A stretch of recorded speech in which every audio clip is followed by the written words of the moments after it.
આજે આપણે વિટામિન અને પ્રોટીનથી ભરપૂર એવી મિક્સ દાળની ખીચડી બનાવવાના છીએ। તો ચાલો કેવી રીતે બનાવવી એ જોઈ લઈએ। તેના માટે 1/4 કપ ચોખા લેવાના છે। હવે 2 ટેબલસ્પૂન જેટલી તુવર દાળ નાખવાની, 2 ટેબલસ્પૂન જેટલી ચણાની દાળ, 2 ટેબલસ્પૂન જેટલી મગની જે છોતરાવાળી દાળ આવે એ લીધી છે, 2 ટેબલસ્પૂન જેટલી મગની જે છોતરા વગરની છડી દાળ આવે એ લીધી છે, 1 ટેબલસ્પૂન જેટલી અડદની દાળ લીધી છે।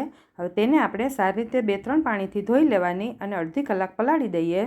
હવે આ ખીચડી આપણે કુકરમાં જ બનાવવાના છીએ એટલે ઝડપથી બની જશે।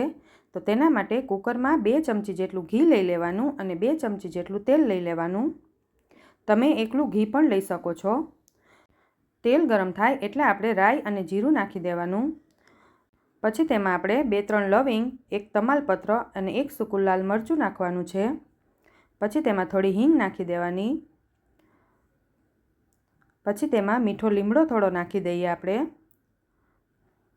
તેલમાં જ આપણે હળદર નાખવાની છે તો એ અડધી ટીસ્પૂન જેટલી નાખીએ। હવે અહીંયા મેં વેજીટેબલ લીધા છે, બધા ઝીણા કટ કરીને લીધા છે। તમે તમારા મનપસંદ વેજીટેબલ લઈ શકો છો। હવે એ વેજીટેબલ આપણે તેમાં એડ કરી દેવાના છે। હવે વેજીટેબલને આપણે તેલમાં સારી રીતે મિક્સ કરી લેવાના છે।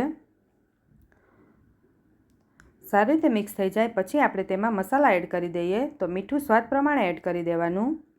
1 ચમચી જેટલું લાલ મરચું તમે વધારે ઓછું કરી શકો છો।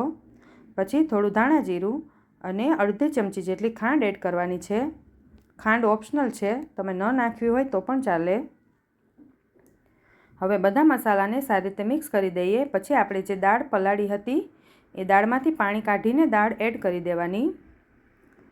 હવે દાળને પણ સારી રીતે પહેલાં મિક્સ કરી લેવાની છે। સારી રીતે મિક્સ થઈ જાય પછી આપણે જેટલી દાળ હોય તેનું ડબલ પાણી નાખવાનું છે।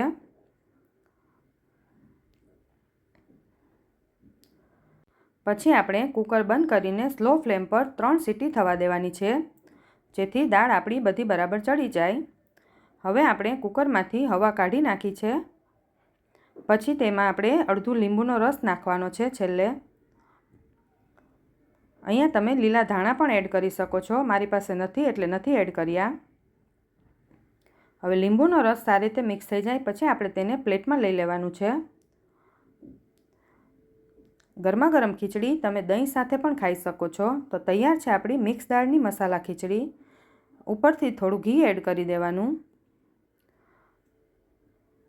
આ ખીચડી ખાવામાં ખૂબ જ ટેસ્ટી લાગે છે, તમે પણ ઘરે જરૂરથી ટ્રાય કરજો। જો તમને મારો વિડીયો ગમ્યો હોય તો લાઇક, શેર અને સબસ્ક્રાઈબ કરવાનું ના ભૂલતા।